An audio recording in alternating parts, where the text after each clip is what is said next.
Hello and नमस्ते सबैजनाहरूलाई। म प्रवीण गुप्ता तपाईँहरूलाई गुप्ता ट्युटोरियल च्यानलमा स्वागत छ। आज म तपाईँहरूलाई 2076 को क्वेसन सल्भ गरेर देखाउने छु, जुन कि रहेको छ च्याप्टर 1 बाट तपाईँहरूको 15 मार्क्सको आएको रहेको छ। च्याप्टर 1 बाट 50 मार्क्सको आएको छ र तपाईँहरूको 2075 र 76 बाट तपाईँहरूको 4 मार्क्सको रिपिट भएको छ। सरी 2 मार्क्सको रिपिट भएको छ। एउटै क्वेसन 2075 र 76 मा आएको छ। त्यो कुन क्वेसन रहेको छ म तपाईँलाई भनिदिने छु। सो आजको टपिकमा म तपाईँहरूलाई च्याप्टर 1 बाट 2076 को क्वेसन सल्भ गरेर देखाउनु छु। एउटा यो क्वेसन भयो है त। अब अर्को नेक्स्ट क्वेसन रहेको छ तपाईहरुको लागि, यही हेर्न सक्नुहुन्छ। तपाईहरुको क्वेसन नम्बर 5 को रहेको छ। यदि तपाईहरुसँग 2076 को क्वेसन छैन भने म तल लिंक डिस्क्रिप्सन राखिदिन्छु, मेरो ब्लगमा गएर हेर्न सक्नुहुन्छ है त। र त्यसमा तपाईहरुले सेकेन्ड सेमेस्टरको पीडीएफहरु पनि भेटाउन सक्नुहुन्छ है त। सो आजको क्वेसन स्टार्ट गरौँ त। When a system of linear equation is consistent and inconsistent, यसको मतलब के हो? consistent र inconsistent को डेफिनेसन देऊ रे विथ इक्जाम्पल भनेर छ है त। consistent को नि इक्जाम्पल देऊ, डेफिनेसन देऊ, inconsistent को इक्जाम्पल प्लस डेफिनेसन है त।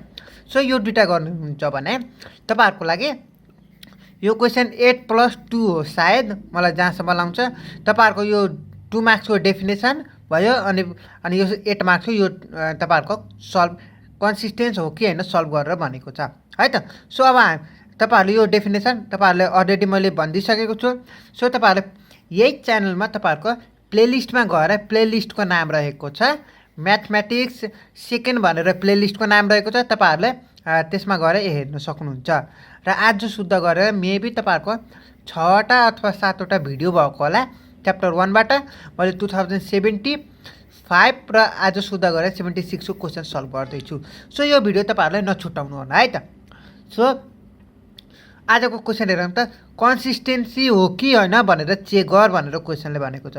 सो तपाईहरुको तीनटा इक्वेसन दिएको छ गिभनमा है त। So x - 2y = 5, x - 2y = 5, -x + y + 5z = 2, मैले त्यो लेखेँ है त। y + z = 0, y + z = 0 equation आयो, सेकेन्ड थर्डमा आयो। यो चाहिँ सिस्टम अफ लिनियर इक्वेसन भनेछ। सो मैले कर्ली ब्र्याकेट भित्र इक्वेसन स्टार माने। अब हेर्नुस् त के गर्छु मैले, यो सजिलै रहेको छ। सो तपाईहरुलाई इजिली यो च्याप्टर 1 बाट 10 मार्क्सको इजिली तपाईहरुले सल्भ गर्न सक्नुहुन्छ र इजिली तपाईहरुको 10 मार्क्स आउँछ एक्जाममा। राम्रोसँग हेर्नुस् है यो भिडियो, यताउता नहेर्नुस् है त। सो अब इक्वेसन आइलाई के गर्छु भन्दाखेरि ax = b को फर्ममा लेखिदिन्छु। अब मैले तपाईहरुलाई के रे ल्याङ्ग्वेज बुझाइराख्नु पर्दैन, मैले अलरेडी बुझाइसकेको छु। सो अब हेर्नुस् त a को ठाउँमा के लेख्छु, x को अगाडि भेरिएबल के हो, यहाँ अगाडि केही पनि छैन। सो हामीले 1 हुन्छ है त। y को अगाडिको के हो, -2y छ, -2y। अब यहाँ z छैन नि, z छैन भने चाहिँ हामीले 0 लेख्नु पर्ने हुन्छ हो। अब x को ठाउँमा अगाडि के छ, -1 भयो, y 1 भयो, z को अगाडि 5 भयो। यहाँ के भेरिएबल छैन, x छैन भने चाहिँ हामीले 0 लेख्यौँ। y छ नि त 1 लेखेँ, z छ नि त 1 लेखेँ। x भने चाहिँ तपाईहरुको भेरिएबल कुन कुन रहेको त, एउटा x भयो, एउटा y भयो, एउटा z भयो। सो x y z भयो है त। अब b भनेको पछाडिको टर्म हेर्ने, 520 भयो। सो अब के गर्ने त, अब यो चाहिँ एगुमेन्टेड फर्म हुन्छ भनेर a डबल थोप्रो b हुन्छ। a भनेको म्याट्रिक्स यो पुरै भयो, b भनेको म्याट्रिक्सको यो भयो है त। यो भएपछि अब हामी के गर्छौँ, रिड्युस इस्लन फर्ममा चेन्ज गर्छौँ। रिड्युस इस्लन फर्म भनेको 1 0 0 0 1 0 0 0 1 हो। यो चाहिँ तपाईहरुको रिड्युस इस्लन फर्म रहेको छ है त। सो अब हामीले यसरी चेन्ज गर्छौँ यसलाई। यो सुरुमा 1 भयो, 1 तपाईहरुको पिभट हुन्छ। सो अब यसलाई 1लाई केही पनि नगर्ने, r1 यसलाई भन्छ, यसलाई r1 भन्छ। r1 को हेल्पबाट r2 लाई 0 बनाउने, यो अलरेडी 0 छ। सो यसलाई 0 बनाउनु पर्दैन। सो अब यसलाई 0 बनाउन के गर्नुपर्ने हुन्छ त, r1 सँगै एड गर्नुपर्ने हुन्छ। यसको मतलब के भयो, r2 इम्प्लाइज r2 + R1 गरेपछि यो तपाईँहरूको 0 हुन्छ, यो अलरेडी 0 छ। सो यसलाई केही पनि गर्नु पर्दैन है त। सो अब हेर्नुहोस् त मैले के गरेको छु, त्यही गरेको छु है त, R2 + R1। सो यसलाई 0 भयो। अब यताको तपाईँहरूको क्यालकुलेसन गरिहाल्नुहुन्छ। अब हेर्नुहोस् त अब यो पछि यहाँ R1 भयो, R1 मा यो पिभट भयो। अब R2 को पालो आयो, यो 0 कहिले पनि पिभट हुँदैन, नभएपछि अब यता सर्छ। सो यो पिभट भयो। पिभट मैले अघि नै के भने जहिले पनि 1 हुन्छ, -1 हुँदैन। सो अब -1 छ कि छैन, -1 ले डिभाइड गर्न सक्नुहुन्छ, अथवा तपाईँहरूले -1 ले मल्टिप्लाई पनि गर्न सक्नुहुन्छ, तपाईँहरूको इच्छा। मैले -1 ले डिभाइड गरेँ है त R2 मा। सो अब के गर्नु, माइनस यहाँ गयो, प्लस भयो, यहाँ माइनस भयो, यहाँ नि माइनस भयो। अरू R1 र R3 जस्ता तस्तै भयो। सो यो पिभट भयो कि भएन, R2 मा यो पिभट भयो। अब यसको माथि नै 0 बनाउने, तल नै 0 बनाउने, रिड्युस इस्लोन फर्म भनेको त्यो हो। पिभटको तलमाथि 0 बनाउने। सो के गरे, यो 0 बनाउनको लागि R2 को हेल्पबाट R1 र R3 को लागि 0 बनाउने। सो के गरे, R1 प्लस, हेर्नुहोस् त यो R1 भनेको तपाईँहरूको -2 भयो, प्लस 2 × R2 गरेको छु। हेर्नुहोस् त यहाँ भयो कि भएन, भयो। त्यस्तै गरी अब R3 लाई यसलाई 0 बनाउनु, के गर्ने, यो माइनस यो गरिदिएपछि 0 हुन्छ, R3 -R2 गरेपछि 0 हुन्छ। सो अब के गर्नुहोस्, हेर्नुहोस् त यो 0 भयो। अब यताको क्यालकुलेसन गर्न सक्नुहुन्छ है त। अब यसलाई पिभट बनाउने के गर्नुपर्छ, पिभट भनेको 1 हो। सो तपाईँहरूले 6 ले डिभाइड गर्नुहुन्छ भने यो पिभट आउँछ हो। हेर्नुहोस् अब यहाँ 7 डिभाइड बाई 6 भयो। अब R1 र R2 जस्ता तस्तै।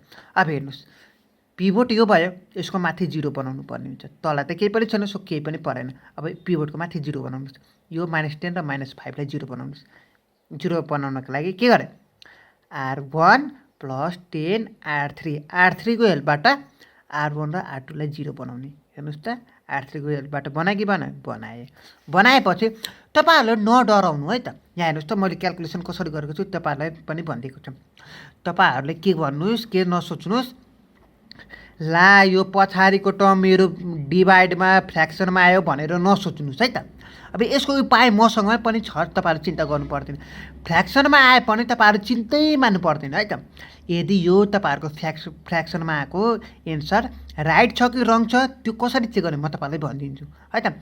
सो अब हामीले फर्स्ट काम के भयो, रिड्युस इस्लोन फर्ममा बनाएपछि अब हेर्नुहोस् बनाइसकेपछि अब के गर्नु, यो तपाईँहरूको एक्सको भ्यालु, यो तपाईँहरूको वाईको भ्यालु, यो तपाईँहरूको जेडको भ्यालु, भयो कि भएन, भयो। हेर्नुहोस् यो तपाईँहरूको अब तपाईँहरूले लास्टमा फिनिसिङ गर्नुपर्दाखेरि यसरी लेख्नुपर्ने हुन्छ, एक्स वाई जेडको भ्यालु भयो, यो तपाईँहरूको एक्स वाई जेडको भ्यालु भयो कि भएन हो। अब एक्स वाई जेडको भ्यालु तपाईँहरूको क्वेसनमा के दिएको छ हेर्नुहोस् त, क्वेसनमा यो 3टा इक्वेसन दिएको छ कि छैन, 3टा इक्वेसनमा एक्स वाई जेडको भ्यालु राख्नुहोस्। यदि तपाईँहरूको यो 3टा इक्वेसन कुनै एउटामा होइन, यो 3टैमा गएर राख्नुहोस् एक्स वाई जेडको भ्यालु, जुन कि तपाईँहरूको फ्र्याक्सनमा निकाल्नु भयो नि, एक्स वाई जेडको भ्यालु तपाईँहरूले यो 3टा इक्वेसनमा गएर राख्नुहोस्। यदि यो 3टा इक्वेसन सेटिस्फाई भयो भने तपाईँहरूको राइट एन्सर हो। यदि तपाईँहरूको कुनै एउटा 2टा सेटिस्फाई भयो भने त्यो चाहिँ मिल्दैन।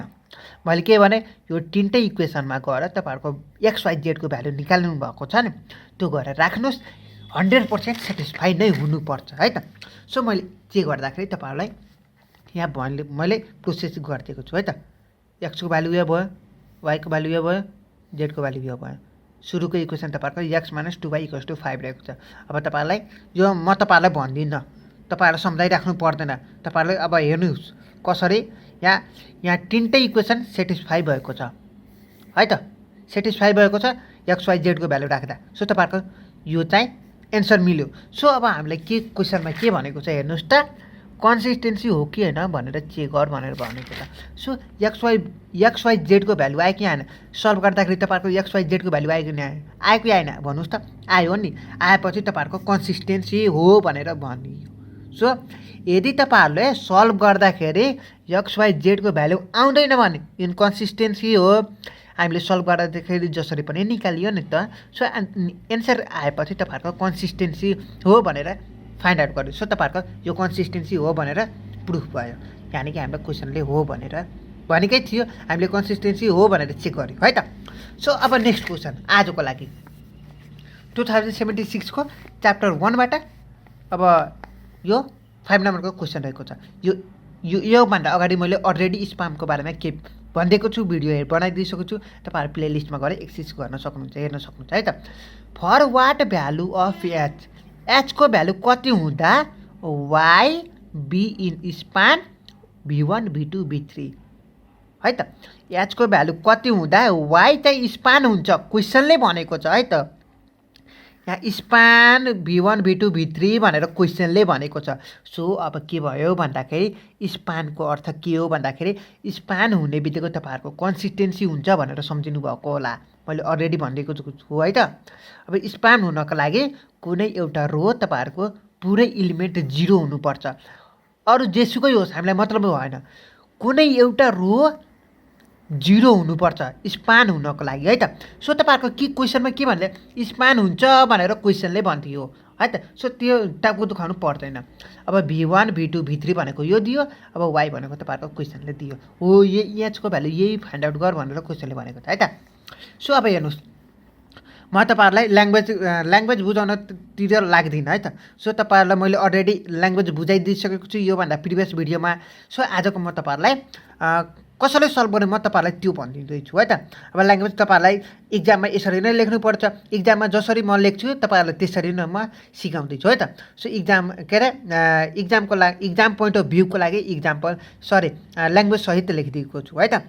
सो अब के गर्ने, यो आयो, ए को भ्यालु नै आयो है त। ए एक्स इक्वल्स टु बी को फर्ममा लेख्नुपर्ने हुन्छ। ए भनेको तपाईँहरूको V1 V2 V3 भयो, एक्स भनेको तपाईँहरूको कतिवटा भेरिएबल छ हेर्नुहोस् त। यहाँ चाहिँ तपाईँहरूले V1 V2 V3 भनेपछि 3टा तपाईँहरूको कोलम भयो, कोलम हुनु बित्तिकै x1 x2 x3 भनेर सपोज गरी हो, यस्तो फर्ममा हुन्छ। सो एउटा मात्र सोल्युसन हुन्छ जुन कि युनिक सोल्युसन हुनुपर्ने हो भनेर भनेको छ है त।